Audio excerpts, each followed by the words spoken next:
You're listening to a Frequency Podcast Network production.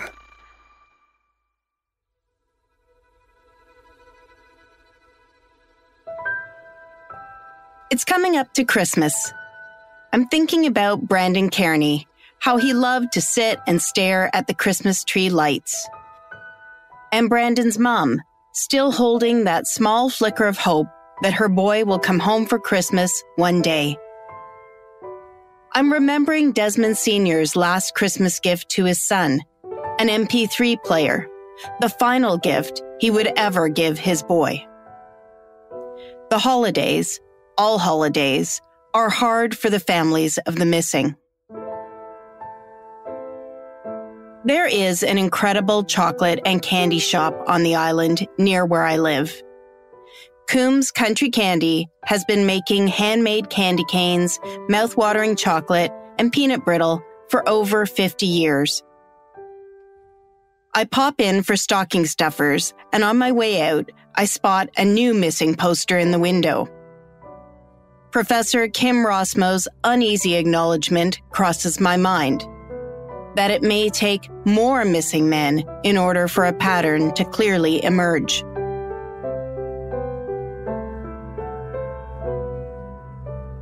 Kelly McLeod always tried to make it home for the holidays, but now Kelly McLeod is missing, gone.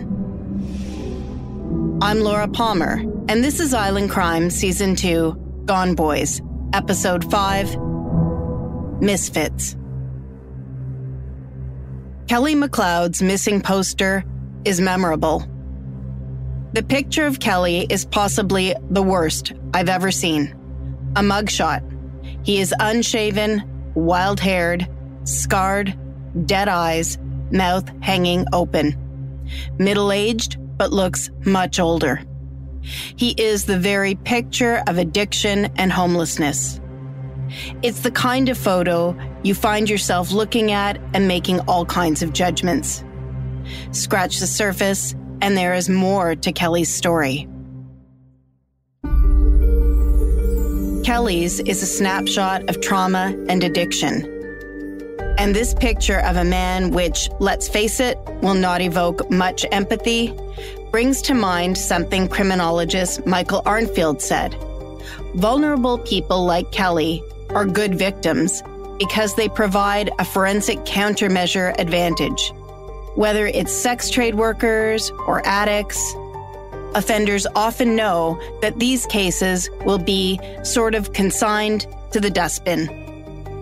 Kelly's sister, Loral McLeod, is not willing to let Kelly's case be forgotten.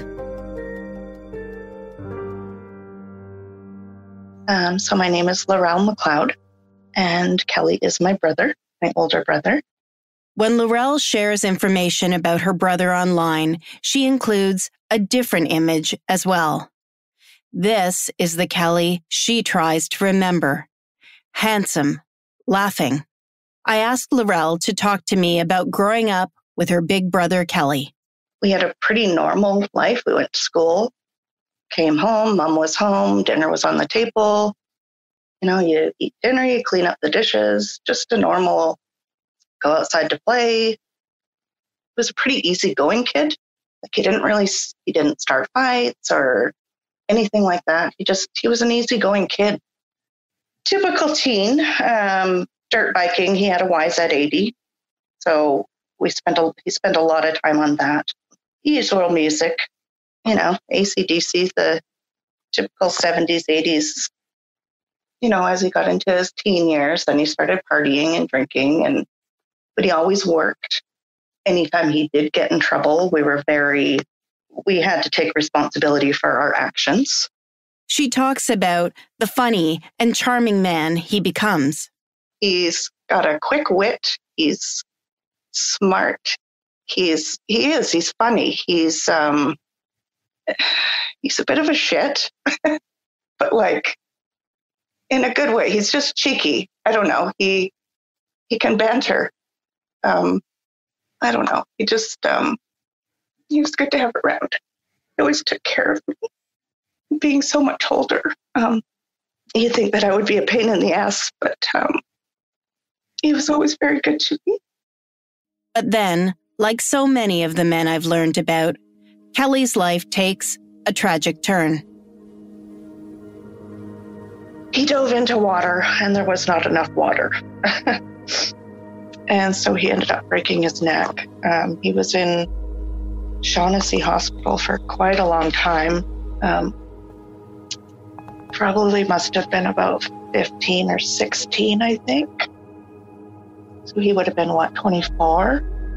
And yeah, I remember going to see him at the hospital and he had like one of those metal halos sort of scourge him. He could walk. I don't know how he even, I don't even know how he managed to get through that. It was a lot. Jeez. I didn't think about the severity then because I was a kid. But looking back on it, it's just like, wow, it was a huge event. And the pain and the trauma puts Kelly on a path to addiction.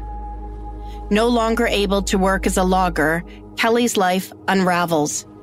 He's good-looking, charming, and he has no shortage of girlfriends. But he never marries. Kelly has 2 children, but he doesn't have much of a role in their lives. And he's in and out of trouble with the law. Mischief, theft, assault, and eventually a life of homelessness. He was living under the bridge in a tent. He had a table, his cart, his bike, all of his stuff that he used to collect recyclables, and that's kind of how he made his money. Recycling metals and pop cans, and I'm sure stealing here and there. But yeah, no, he was fully on his own. Still, Kelly establishes a kind of life for himself, eking out an existence on the edges. From my understanding, Kelly was pretty routine. Always seen around town, riding his bike, pulling his cart. Always collecting bottles. People would save them for him. Businesses. He'd go to the bottle depot almost every day. For somebody that was homeless, he was fairly routine. You know, we always knew that he was around. We've got very good friends over there that we knew if anything happened, you know, we could keep in touch with them to know that he was doing okay. Kelly and his sister were raised to take responsibility for their actions, an ethos Loral repeatedly raises in my conversation with her. But there is little doubt in her mind about the role drugs played in Kelly's life. From my understanding, I think he was into meth. Probably fentanyl, I would assume. I don't know. I think it was the meth more so in the end that really changed him. And so, when the family learns Kelly is missing, they immediately fear the worst. When I actually was told, and I knew instantly, he would never, ever up and leave everything that he actually needs for basic survival. He would not leave that and just walk away. The police conduct a search in the areas Kelly was known to visit or camp, but no new information is found. Loral believes her brother was murdered. I believe they know what they're doing. I think that they absolutely know everything. It's just a matter, I worry, can they do anything about it? Was Kelly killed over a drug debt? Did he steal from the wrong people? Was he targeted by vigilantes? I have been told, and of course it's hearsay because I've heard nothing from the police to confirm, but I have been told they put him in the river. I don't know if that's true. While I'm working on this series, a young man in Campbell River is lit on fire while sleeping under a bridge.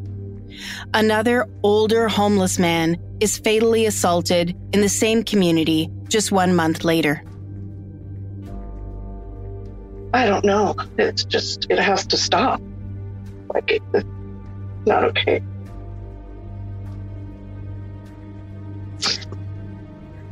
And I worry that we won't find him.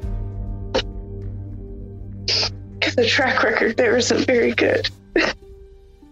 There's always that bit of hope. I mean, I will never, ever, ever lose that, but hard to keep faith, for sure.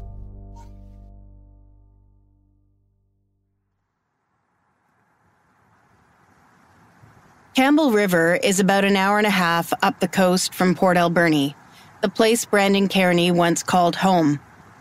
You'll remember we spoke to his mom and dad in episode 1 about how he was forever changed following a brain injury. Port Alberni is another island community where men on the margins are vanishing. My name is Stacy Johnston.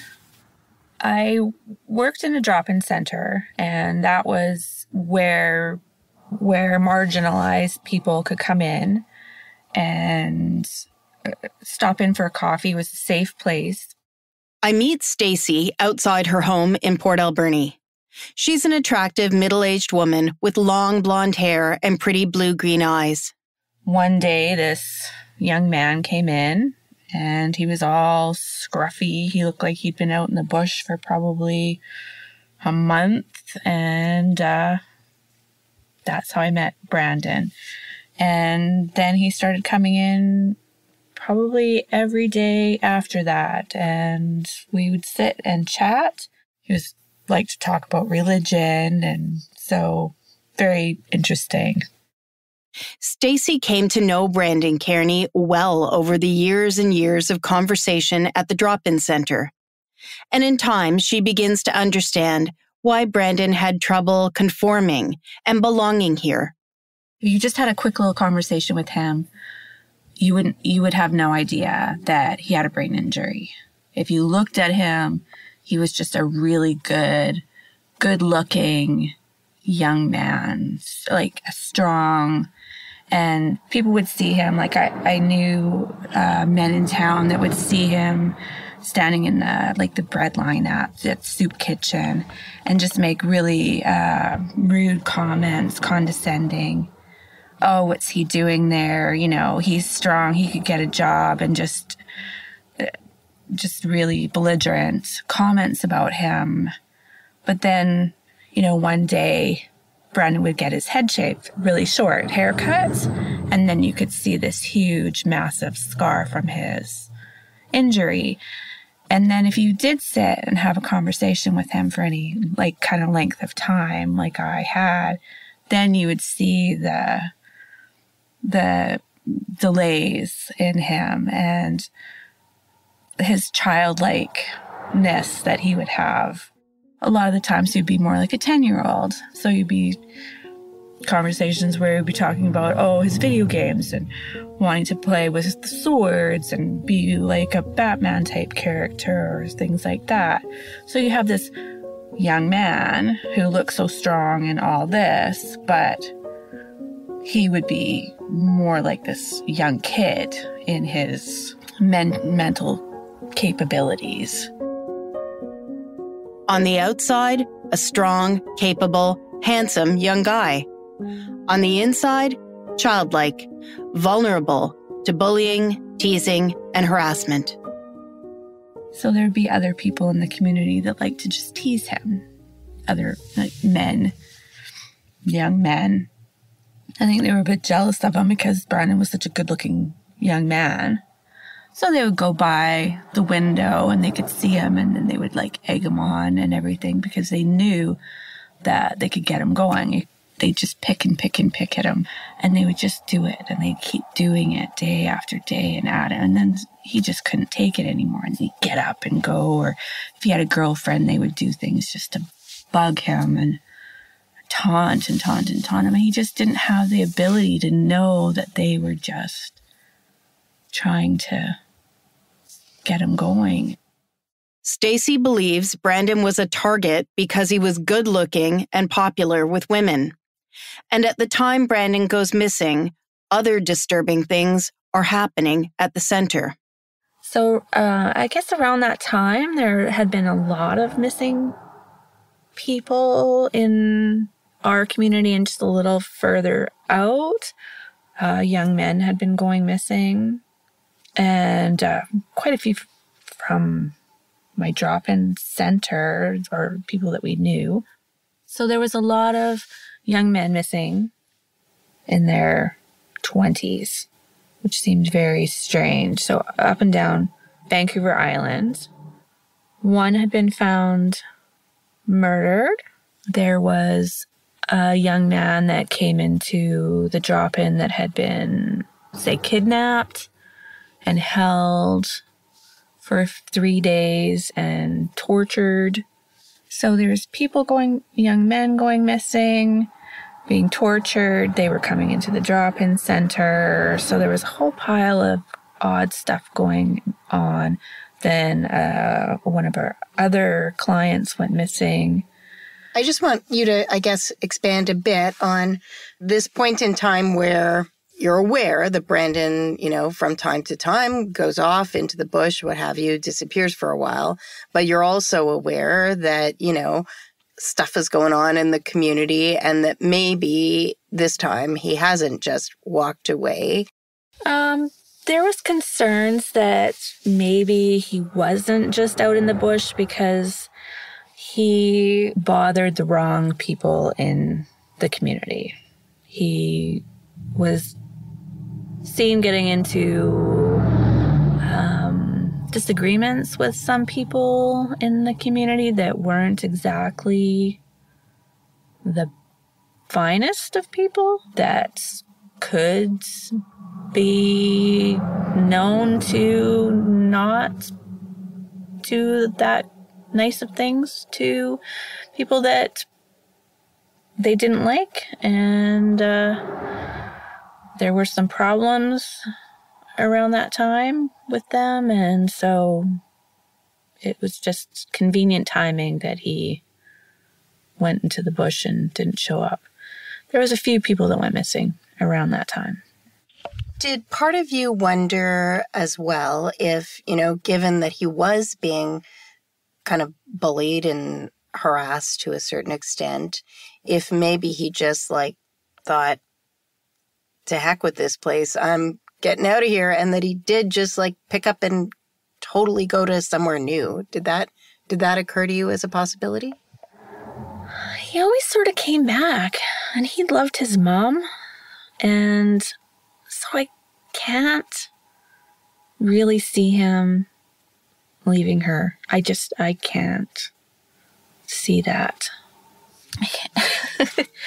He always reminded me of this, a puppy, this big puppy for his body, that just always just really wanted to be there and just lovey, helpful, and just super excited to see you, and just really just brought in a really nice, sweet, kind energy. That's the person I knew, and that's what he brought into my world.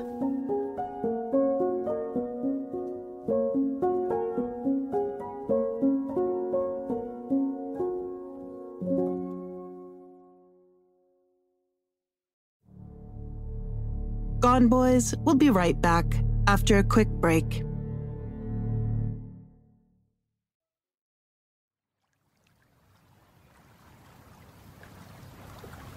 From where Stacy sits, she sees young men disappearing, being abducted, and murdered.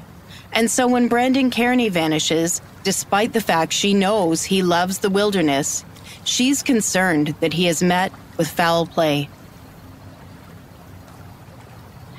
Brandon's uncle also worked with marginalized people in Port Alberni. Mark Kearney, Brandon's uncle. I worked in with the provincial homeless program for years and years, and I did work with Brandon as well as being his uncle. I meet up with him at a beach where I sometimes take my dog for a swim. It's tough to wrap my head around the hard-scrabble world of the drop-in center and the fact that this pretty park is just a 10-minute drive away. Mark and I sit in my vehicle and look out at the long, narrow Alberni Inlet stretching in from Barclay Sound. He is open and thoughtful as he reflects on his nephew's life. Brandon, and anybody who knows him will tell you this. Brandon had a sense of right and wrong. Brandon when he would get into trouble, protecting somebody. Excuse me.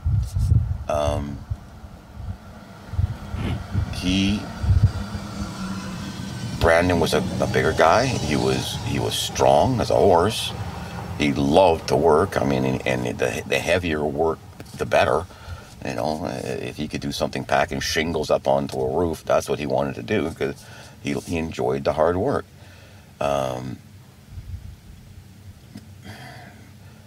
But in social situations, Brandon attended at the soup kitchen because he enjoyed volunteering there. He enjoyed being there.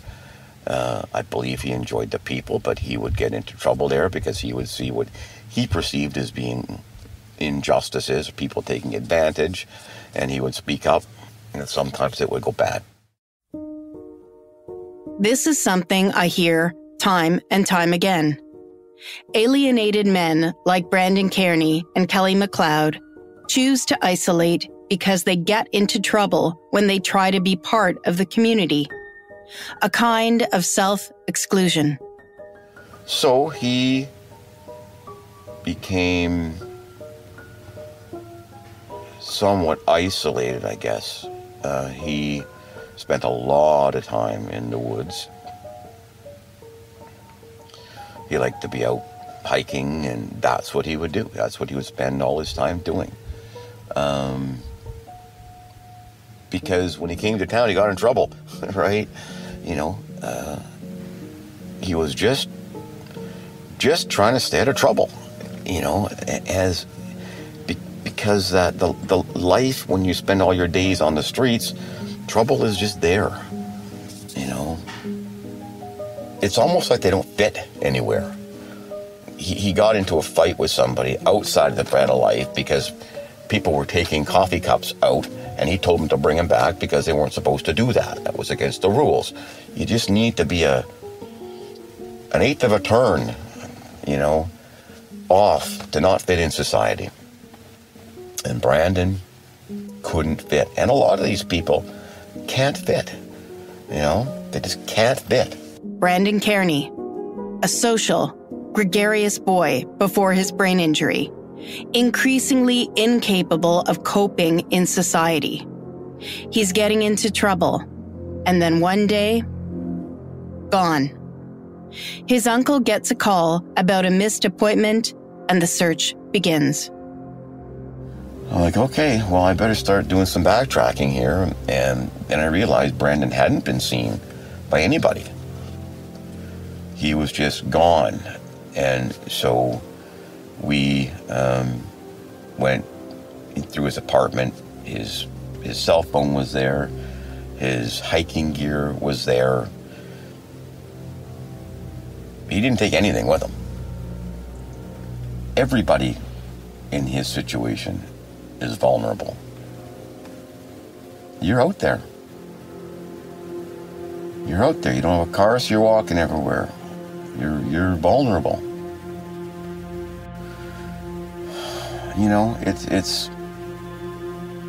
It's about survival.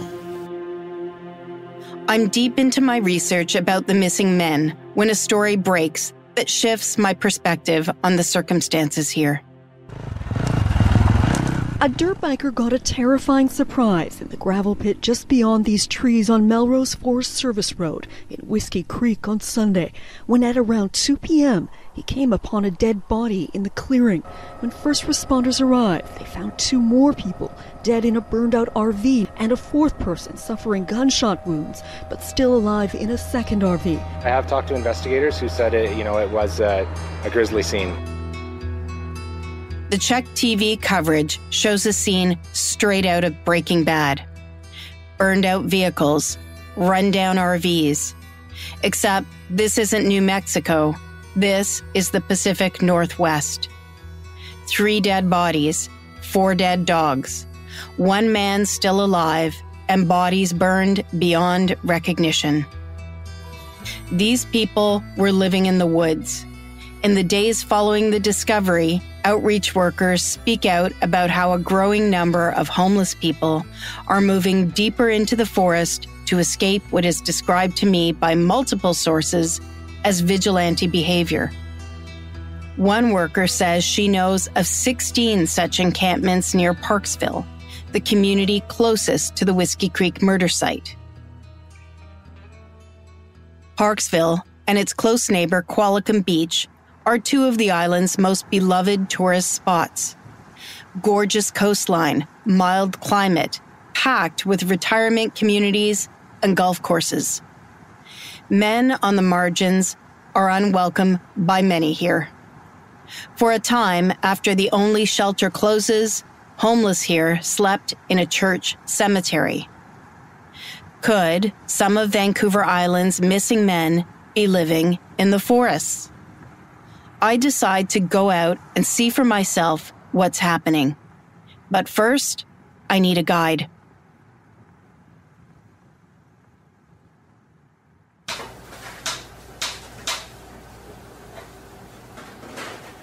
I'm meeting Coco, an outreach nurse, whose real name is Doreen Littlejohn, at a place called Forward House, a small bungalow in the heart of the city. They support people with mental health or addiction issues and offer a safe place to watch TV, do some art, or do your laundry. I'm welcomed by a young woman covered in tattoos, hovering over homemade soup and pulling freshly baked buns from the oven.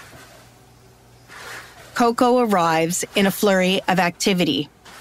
She's about 5 feet tall with a crisp ash blonde haircut and sparkling dark eyes. She has agreed to let me accompany her and her colleague Emma on their regular Thursday route. Emma is a government employee, a community integration specialist. Anything she says will have to be vetted, so we agree that Coco will do the talking. This is an old van. Yep, And then Emma, if there's something that I'm missing, we're really a tag team, a good tag team. If there's something that I've missed, and if you want to jump in and say something. We jump into the Forward House van. As we head to a church to pick up some brown bag lunches, we talk. I'm a registered nurse, and I've worked in community with what I would classify as very vulnerable populations. Most of my career, I would say that I'm kind of an expert in working with street involved people that have multiple barriers. And as she drives, Coco describes the us and them climate she is working in. A majority of the people that I meet are from the island. There's many people that come here and, want to come to the island for whatever reason. But there are a lot of people that also have lived here. Their families have lived here. So when I first moved to Oceanside, I had great difficulty when I was looking at the community in terms of us and them. And I was meeting the people that were in the community that were very vulnerable and I think very marginalized. And I was talking to them and understanding that they lived in this community and they were part of this community, but they were like the shadows in the community. It was something that wasn't talked about or looked at as they're not our problem, they're not from here, we don't have to deal with it. Shadows. Coco's description of the men she works with is perfect, and it's very much in line with how I've come to view the missing men I've been learning about.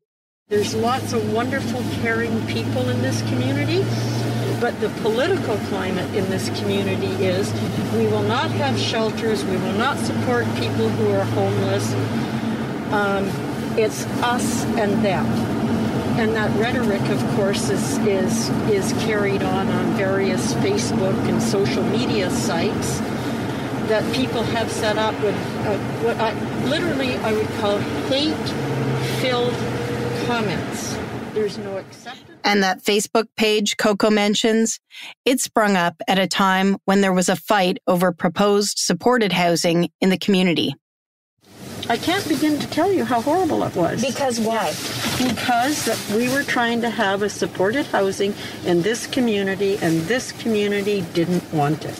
It would lead to drug use. It would lead to problems with all sorts of problems with the community. They're going to be drug users. They're going to affect your property values. We shouldn't allow them. They shouldn't be near the services. If we put our retirement housing in, it's going to destroy the peace of the retirement. It was just so much negative, horrible rhetoric, and it was all based in, it was fear-based. I sign up to the group to see for myself what Coco is talking about. Skids, marginals, hobos, junkies, thieves, creepy people. That's how the thousands of people who are part of this group characterize the men living in the woods around their community. There is a legitimate concern about property crime expressed here, and a lot of talk of taking matters into their own hands. And yet, there are many people who are helping. We arrive at a church where there is a regular weekly lunch service, homemade soup, lunches to take away. And today they are handing out truly impressive waterproof backpacks filled with supplies. And they all have tarps at the front. Okay, thank you. Yes, I saw that. That's awesome.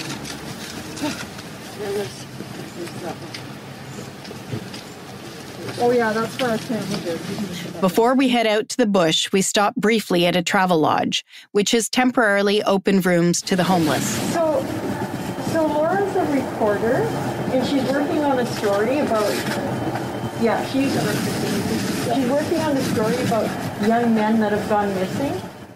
A young man tells me he wants to speak with me about the missing men.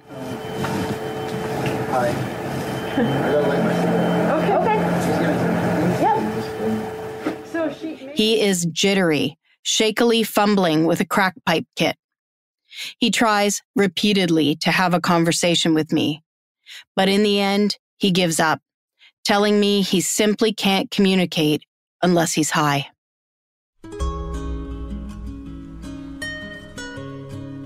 As I watch this young, addicted man, I think about the fentanyl epidemic here on the West Coast. This part of Canada has an escalating overdose crisis. Over 1,000 people died here last year, and the vast majority of those deaths were young to middle-aged men. Coco tells me on this day last year, they checked in on one of their regular campers, only to find him dead in his bed. He died of an overdose. She talks about a teenager she helped on the side of a highway recently, high on fentanyl at the time. We pull up beside a bridge over the beautiful Englishman River. I've spent time at a gorgeous park just on the other side. The scene under the bridge is a far cry from the pristine camping spot I enjoyed last summer. So we're just walking in under a bridge. There's some shopping carts with some belongings and some recycling bins. There's Will. You're going to meet us up here. You're going to meet another young man. The good thing about the Orange Bridge, it's noisy, but if they're camping here, they don't have the rain pouring on them. Yeah. Hey, Will, good for you.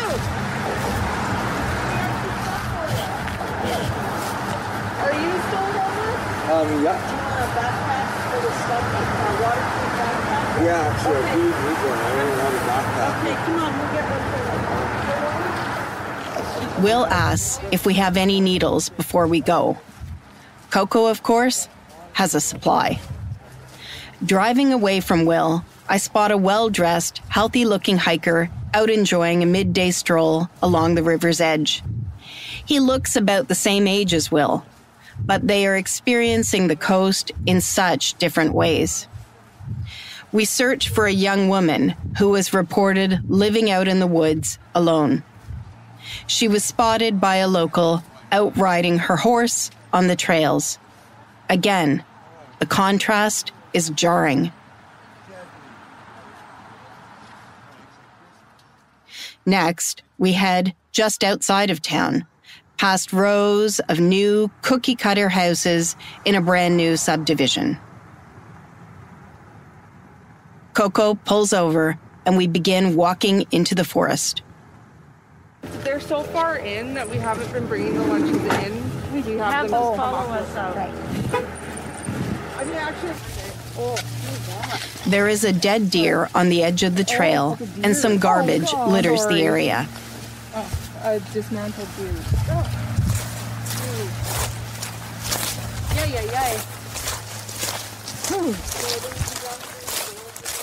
This is not the Parksville of golf clubs and retirement villas.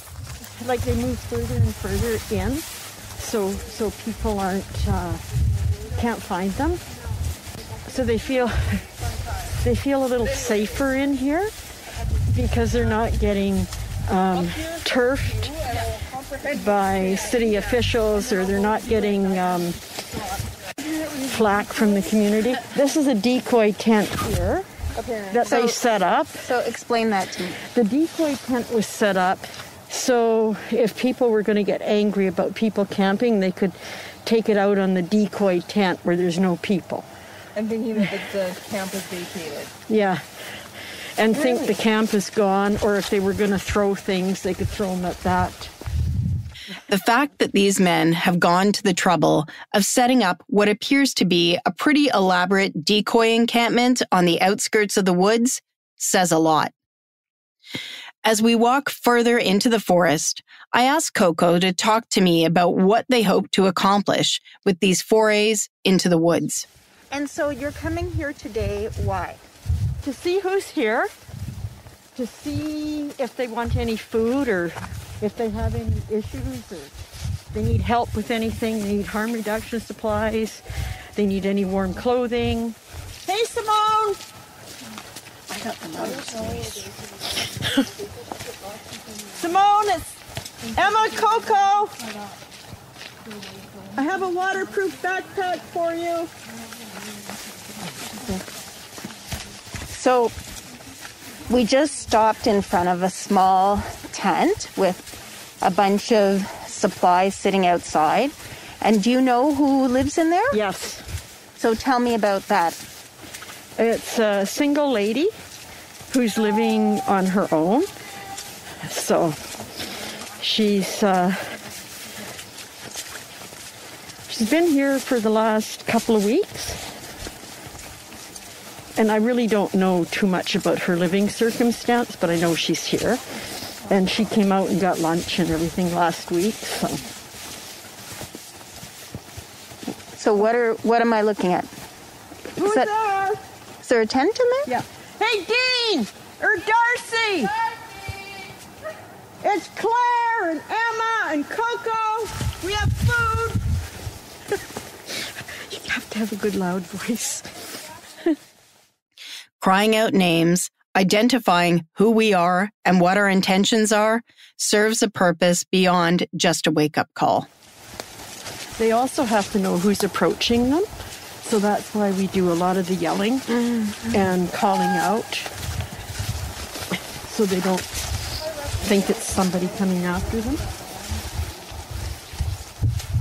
The campers have chosen to scatter their tents apart from each other, making them harder to find, but also more vulnerable in some ways. Can you imagine being in here on a day when the wind's blowing, the rain's pouring, and it's so cold, and you're all alone? It's just I think of that all the time, like when I go outside and walking my dogs in the rain, and I think, I can go home to a warm house. But when you think about this isolation and sitting in that little tent and just being so just isolated, lonely, afraid. You talked about a young man you met a while ago. Yeah. Who was using fentanyl. Yeah. And like these people, if they're out here and they're using, they're all alone. Yeah, exactly. It's so dangerous. It's so dangerous, and that's why we're always trying to say, try and use together. Use in our Narcan. It's scary. And just then, we spot a tent hidden deep in the woods. Hi, guys! Hello! It's the outreach crew! Come on out to the street, you guys! Oh, hey! Hey, Taylor! Hey, Taylor! We're looking for you. How many, Taylor? There's 3. Can they come and get some of the stuff? Yeah. Yeah, bring at least one more. There's some cool backpacks for them, too. Okay. Yeah. They're waterproof. How are you guys doing? Good, how are you? Good. I'm fantastic. Watch your foot there, okay? James, we haven't met you before. Nope. I just got here. Where are you from? Nanaimo. Okay. It was raining and the bus came. How'd you meet up with everybody? You just know Taylor? Yeah. Oh, I found Taylor and I was like, I knew I was supposed to find somebody. Yeah. Good. We were supposed to find someone. Oh, we brought some food and stuff. Cool. Yeah. I just don't want to lose them coming out to the... So who else is all here? There's you, there's Taylor. Me, Taylor, and Darcy are there. Oh, good. He said he was going to make an appearance. He's just fashionably Hey, guys. late. Hi. Not late, but tardy. We got a cool bag for you, Darcy. Nice to see you guys. Taylor and Chase look young to me. They're in their late teens, maybe early 20s. Both are very thin. Darcy is likely middle-aged. He has a bit of a John Malkovich look about him. Yeah, nice to meet all of you. Oh, we almost didn't see this spot. It's well That's hidden. the point. I know. I guess. It's a whole lot more peaceful here than it is in Nanaimo, so I think I'm going to just I can't say move here because I'm homeless anyways, but come be homeless here. There's a pathway right through there and it's a lot easier. Can we go back that way? Do you guys want some help? You lead. Same way? Well, which way should we go? Follow me. Okay. Oh, I didn't know the easy way was this way. I was going to... I really am new on that. They are all friendly and alert, and they seem happy to meet the outreach team. I tell them about the work I'm doing, trying to learn about why men are going missing on the island. They share emails, phone numbers, and Facebook connections with me. In the weeks that follow, I try repeatedly to reach them again to see if they have thought of anything I should know. I hear nothing. They are shadows.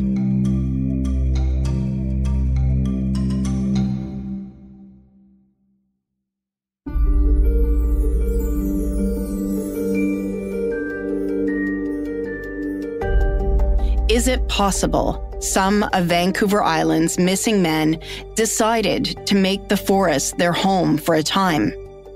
Could any of them still be out there? I'm struck by the significance of marginalized people moving deeper and deeper into the woods to avoid conflicts. Where they used to gather together for support and companionship, they are now spreading out, isolating themselves once again, so as not to attract attention from people that mean them harm.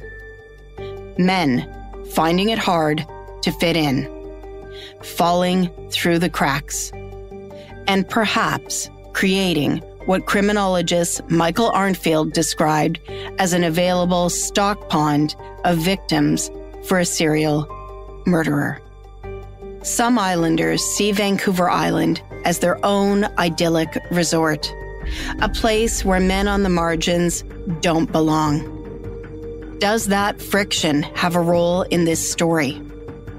Could the online vitriol be contributing to a climate where men are harassed and targeted? If you have information about Kelly McLeod or about any of Vancouver Island's missing men, please get in touch at laura@laurapalmer.ca. Ahead in episode 6, an interview with the FBI. I'm Laura Palmer, and this is Island Crime Season 2, Gone Boys. Please take a moment to rate and review this podcast.